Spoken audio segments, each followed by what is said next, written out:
तारक मेहता का उल्टा चश्मा। रे जेठालाल इस काम के लिए परफेक्ट है। व्यापारी आदमी है, बात करने की समझ है। वो अपनी बातों से उन काला बाजारियों को यूं बोतल में उतार लेगा। लेकिन पोपट भाई, आपके दोस्त जेठालाल जी ये स्टिंग ऑपरेशन के लिए राजी तो होंगे ना? अगर उन्होंने आने से मना कर दिया तो? नहीं नहीं नहीं, देशभक्ति के काम के लिए वो कभी मना नहीं करेगा। लेकिन हमारे मिशन काला कौवा की सारी बातें उसे फोन पर नहीं कर सकते। क्यों नहीं बता सकते? अरे फोन पे उसे सारी बात समझ में नहीं आएगी और हो सकता है कि कोई हमारी बात सुन रहा हो। हाँ, वो खतरा तो है। जैसे हाथी भाई को बिना बताए बहाना करके लेकर आए थे, वैसे ही जेठालाल को बुलाना पड़ेगा। भागा भाई, क्या है? टेंशन हो रहा है। टेंशन? किस बात का टेंशन? सेठ जी का टेबल कुर्सी हटा दिया। अगर सेठ जी का टेबल कुर्सी नहीं हटाता तो ये इतने सारे बॉक्स और जो दूसरे बॉक्स आने वाले हैं वो कहाँ रखता? तुम्हारे टकले पे? तो भागा भाई, क्या है? टकले पे मत जाओ। सॉरी, टकले से मेरा मतलब है अगर मैं सेठ जी का टेबल और कुर्सी नहीं हटाता तो ये इतना सारा माल और जो दूसरा माल आने वाला है वो कहाँ रखता? माल रखने के लिए जगह तो चाहिए ना।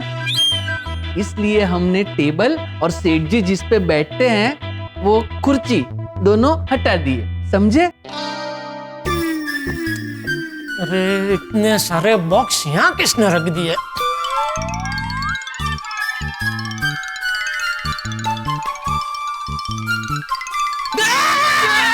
डरो मत सेठ जी। सेठ जी, आप चिल्लाए क्यों? अरे मेरा कुर्सी टेबल कहाँ है? वो दरअसल हुआ यूं सेठ जी के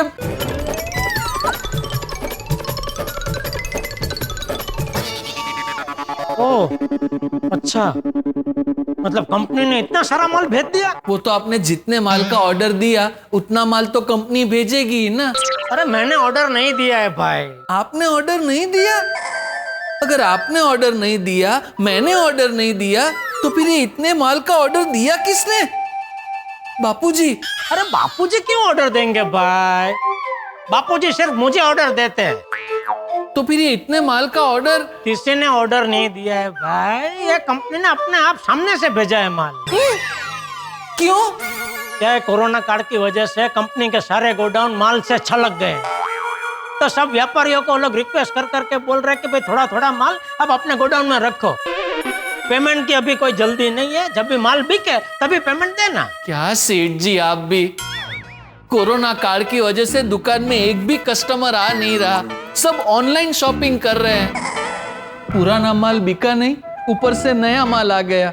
आपने कंपनी को नए माल के लिए हाँ क्यों बोला सेठ जी? अरे बोलना पड़ता है भाई, वो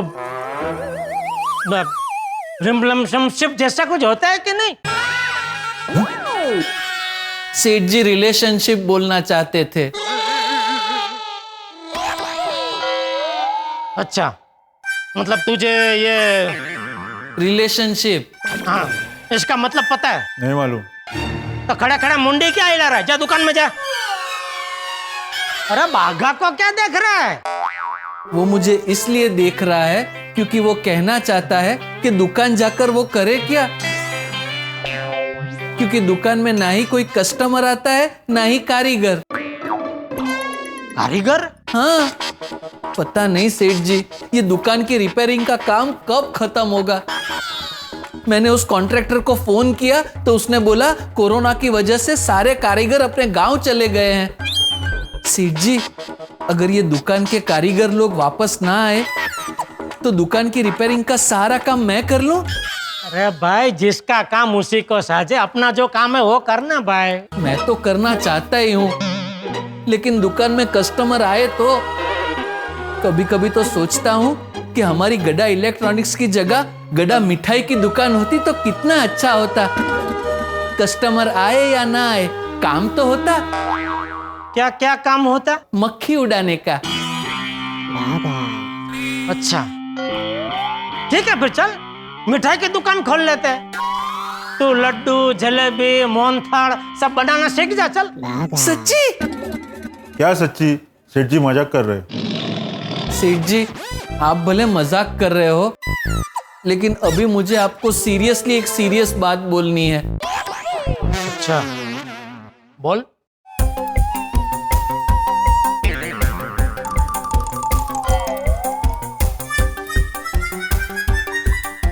क्या हो रहा है? एक मिनट। तो क्या कर रहा है? सिक्का उछाल रहा हूं। अगर हेड्स आया, हेड्स मतलब अरे हाँ मालूम है भाई, तेरा हेड ने तेल। छापा काटा बोलने की जरूरत नहीं है, बोल। जी, तो अगर हेड्स आया तो मैं आपसे सीरियस बात करूंगा, और अगर टेल आया तो मैं आपसे सीरियस बात नहीं करूंगा। अरे क्या टाइम पास कर रहा है? जब बोलना है बोलना भाई। ठीक है सेठ जी, बताता हूं। सेठ जी देखिए, मैं आपको बता रहा हूं, लेकिन प्लीज आप नाराज मत होना। ठीक है बोल। सेठ जी, जैसे कि आप जानते हो, मैं जानता हूं, मगन जानता है, मैं क्या जानता हूँ? यही कि अभी कोरोना काल की वजह से दुकान में टीवी, फ्रिज और वॉशिंग मशीन की बिक्री एकदम कम हो गई है। जो भी लोग खरीदी करते हैं वो ऑनलाइन करते हैं। तो इस कोरोना काल में अगर कोई इंडस्ट्री चल रही है, चल क्या दौड़ रही है, तो वो है होममेड फूड इंडस्ट्री। वो मेरे मामा के साले का बेटा है ना, उसकी गारमेंट की बहुत बड़ी दुकान थी और धंधा भी एकदम धम धोकार चल रहा था। लेकिन कोरोना की वजह से बेचारे का धंधा एकदम ठप हो गया। तो उसने दुकान बंद कर दी और घर पे से ही पिज्जा बनाकर बेचने का नया धंधा शुरू किया। और पिज्जा में भी ऊपर वो चिली फ्लेक्स और ओरेगानो नहीं, गिलोय, अश्वगंधा, काली मिर्च, ये सब डाल के पिज्जा बना के बेचता है। आयुर्वेदिक पिज्जा? इससे इम्यूनिटी एकदम बढ़ती है सेठ जी, और कोरोना से लड़ने में एकदम फायदा होता है। उसका पिज्जा बहुत डिमांड में है। तो मतलब तू ये कहना चाहता है कि हम गड्ढा इलेक्ट्रॉनिक्स बंद करके पिज्जा बेचना चालू करें? ला पिज्जा दे गड्ढा, क्या बोल रहा है? हमारे नए धंधे का नाम ला पिज्जा दे गड्ढा, मतलब द पिज्जा ऑफ गड्ढा। आप गल्ले पर बैठना, मैं और नट्टू काका किचन संभाल लेंगे और ये मगन डिलीवरी कर लेगा। वो सब बराबर है, लेकिन पिज्जा बनाना आता है? पिज्जा बनाने में कौन सी बड़ी बात है, वो तो वीडियो देख देख के सीख लूंगा। किसका वीडियो? अरे सेठ जी, मोबाइल में आप सिर्फ टाइप करो पिज्जा बनाने की रीत, तो लाखों लोग आ जाते हैं सिखाने के लिए। अरे भाई, मैंने तुझे पहले भी बोला ना, जिसका काम उसी को साझे। अरे ये कोरोना काल हमेशा के लिए थोड़ी रहने वाला है भाई। वो कहते हैं ना, ये समय भी बीत जाएगा, और हर रात के बाद सवेरा तो होता ही है ना। अभी हर रात के आते ही हम धंधा बदलते रहे तो हम तो कहीं के नहीं रहेंगे। ये समय है थोड़ा धीरज रखने का, थोड़ा संयम बरतने का।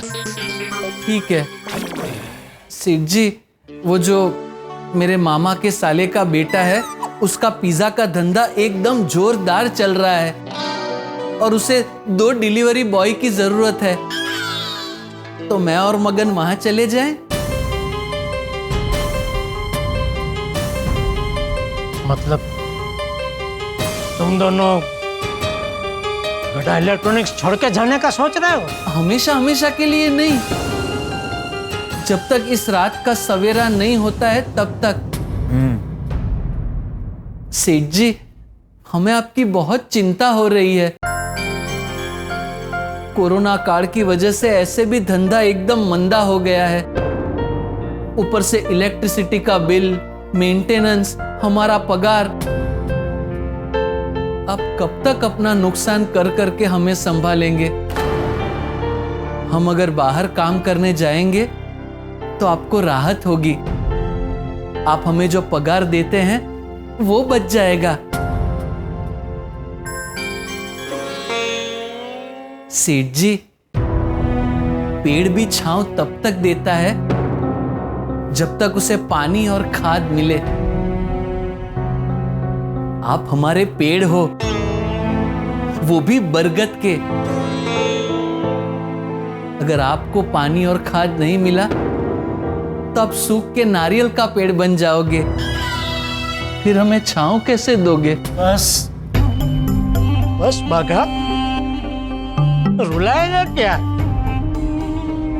अरे ऐसे कोरोना काल में नौकरी करने वाले डरते डरते ये सोचते हैं कि कहीं हमारे सेठ हमें नौकरी से निकाल ना दे। तुम लोग हो कि नहीं, मैं तुम दोनों को दूसरी जगह काम करने जाने की परवानगी हरगिज नहीं दूंगा। और अच्छे वक्त में हम लोग साथ में थे तो बुरे वक्त में भी हम लोग साथ में ही रहेंगे। तुम लोग गड्ढा इलेक्ट्रॉनिक्स का स्टाफ नहीं, मेरे परिवार हो।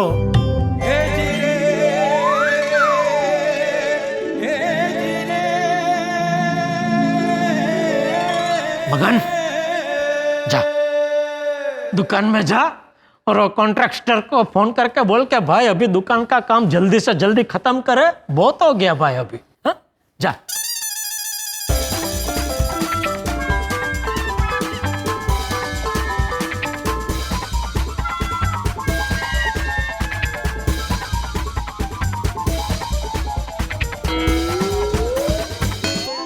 सेठ जी, मुझे बहुत चिंता हो रही है।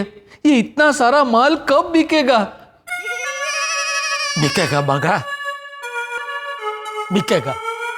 पता नहीं क्यों मेरी अंतरात्मा कह रही है कि एक बहुत बड़ा ऑर्डर आएगा और एक ही झटके में सारा माल बिक जाएगा। कुछ बोला तू? मैं नहीं, फोन बोला। मैसेज आया सेठ जी। किसका मैसेज? वो तो देखूं तो पता चले। तो देख। व्हाट? वीडियो मैसेज है सेठ जी। इस वक्त की सबसे बड़ी ब्रेकिंग न्यूज ये है, जहां एक तरफ लोगों की जान जा रही है, वहीं दूसरी तरफ लोग इंजेक्शन, दवाई और ऑक्सीजन सिलेंडर्स की कालाबाजारी कर रहे हैं। यहाँ तक कि लोगों ने वैक्सीन की कालाबाजारी भी शुरू कर दी है। एक तरफ देश की जनता दवाइयों के अभाव से परेशान है और दूसरी तरफ ये कालाबाजारी करने वाले लोग दवाइयों को 3 गुना 4 गुना दाम में बाजार में बेच रहे हैं। कैसे बेशरम लोग हैं। ऐसी जानलेवा महामारी के टाइम भी दवाई की कालाबाजारी करते हैं। ऐसे लोगों को तो पकड़ पकड़ के कोरोना के इंजेक्शन दे देने चाहिए, वो भी हर 14 दिन के बाद। बराबर। हाँ बोलो पोपटलाल, कहाँ हो तुम भाई? कल रात को सोडा पीने भी नहीं आए? दरअसल आज सुबह मैं रंग तरंग रिसोर्ट पर आया हूँ। रिजॉर्ट पे? यार कमाल है, अकेले अकेले मजे कर रहे हो। हमको बोलना तो चाहिए था, तो हम भी आते भाई। वैसे भी यहाँ कोरोना की वजह से ग्राहकी बिल्कुल ही नहीं है, बैठे बैठे कंटाल गए। और पता है भीड़े भी कंटाल गए। कल मैं और बापूजी उसके घर पे गए थे तो बता रहा था कि अंदर आ सकते हैं। कौन है? अरे हम है भाई। जेठालाल चाचा जी, आइए आइए आइए आइए बापू, आइए, बैठिए। बेटा हमें पता चला तू बहुत परेशान है। अभी परेशान मत हो भिड़े, तेरी परेशानी दूर करने के लिए ही मैं बापूजी को लेके आया हूँ। बापूजी। क्या बापूजी? पहले पता तो चले उससे परेशानी क्या है। वो जाने मगर मैं क्या करूँ? वो भी।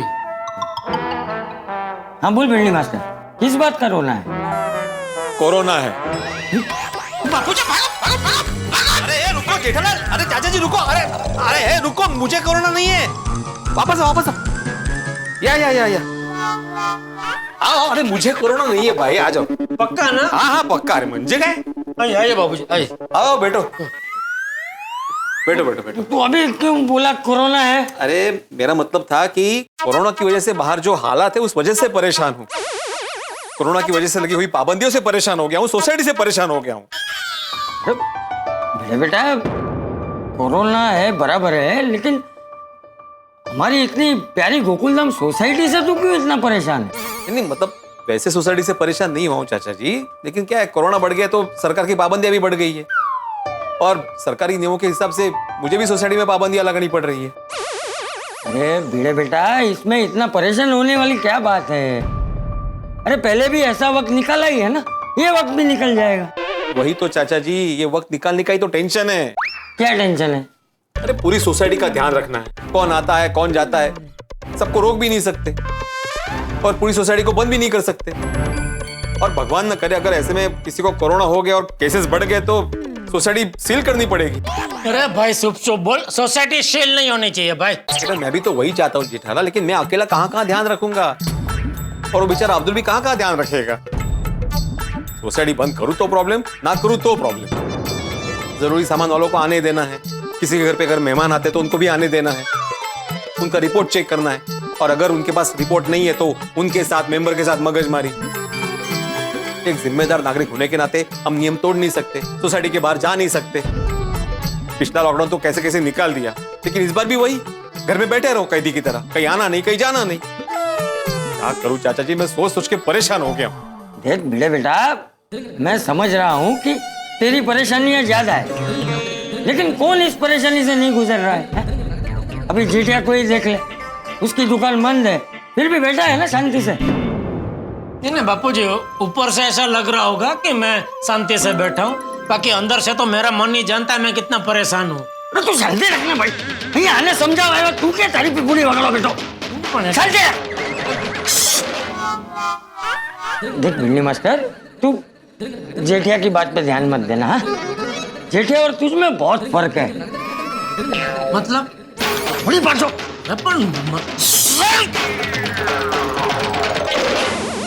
तो क्या कह रहा था मैं? हाँ देख बेटा, तू एक शिक्षक है, पढ़ा लिखा है, एक समझदार नागरिक है, गाता भी अच्छा है, अरे कितने सारे गुण हैं तुझमें। और इतना गुणी होने के बावजूद भी तू सिर्फ एक बात नहीं समझ रहा है। अभी जो भी हालात है उसमें हम सबको मिलके सिर्फ एक ही चीज रखने की जरूरत है, धीरज। बेटा, हमें धीरज रखने की जरूरत है। आपकी बात बराबर है चाचा जी, लेकिन मैं हूं तो आखिर इंसान ही ना। कब तक ये कोरोना रहेगा, कब तक हम पे सारी पाबंदियां रहेगी, कब तक हम लोग ऐसे घर में बंद रहेंगे, ये सोच सोच के सर घूम रहा है मेरा। नहीं बिल्कुल बराबर बोल रहा है भिड़े, तू समझ में नहीं आ रहा आखिर कब तक ये सब चलता रहेगा। अभी देखना, पिछले लॉकडाउन के बाद मेरा धंधा धीरे धीरे पटरी पे ऐसे चढ़ ही रहा था कि फिर से अभी दुकान बंद करनी पड़ी। वैसे तो हम आजाद देश के नागरिक हैं, लेकिन कहाँ है हमारी आजादी? पता नहीं कब हम पहले जैसे घूमेंगे फिरेंगे, नाचेंगे गाएंगे ऐश करेंगे। और क्या मिलेगी बेटा, आजादी मिलेगी। क्यों ना हम सब लोग कहीं दूर ऐसी जगह चले जाएं जहाँ पे कोरोना का टेंशन कम हो, कोरोना के केस कम हो और जहाँ ज्यादा पाबंदियां ना हो। अरे वाह बापू जी, मस्त मस्त आइडिया है। यहाँ से दूर किसी शांत जगह चले जाते हैं तो उससे क्या थोड़ी हवा फेर होगी तो मन को शांति मिलेगी और दिमाग को सुकून मिलेगा। हाँ अच्छा आइडिया, लेकिन चाचा जी जाएंगे कहाँ? आपको पता है कोई ऐसी जगह? नहीं, जगह के बारे में तो अभी सोचा नहीं है, क्या ना अभी विचार आया है ना। हाँ बराबर। लेकिन कोई बात नहीं, सोचते हैं, तू भी सोच, हम भी सोचते हैं। हाँ कोई ना कोई जगह तो मिल ही जाएगी। हाँ फिर निकल पड़ेंगे हम सब गोकुलधाम वासी। हाँ पोपटलाल, जाने से पहले एक बार बताना तो चाहिए था, पूरा गोकुलधाम तैयार हो जाता आने के लिए भाई, और तुम अकेले अकेले मजे करने निकल पड़े। मजे करने नहीं आया हूँ भाई, जरूरी काम से रंग तरंग रिसोर्ट आया हूँ। ओ तो जरूरी काम के बीच में मेरी याद कैसे आ गई भाई? अरे भाई, रिसोर्ट में तुम्हारे फायदे की बात पता चली है, इसलिए तुम्हें फोन किया है। मेरे फायदे की बात मतलब? ये रिसोर्ट में 200 रूम्स है और 200 रूम्स के लिए 200 टीवी और 200 फ्रिज चाहिए उनको।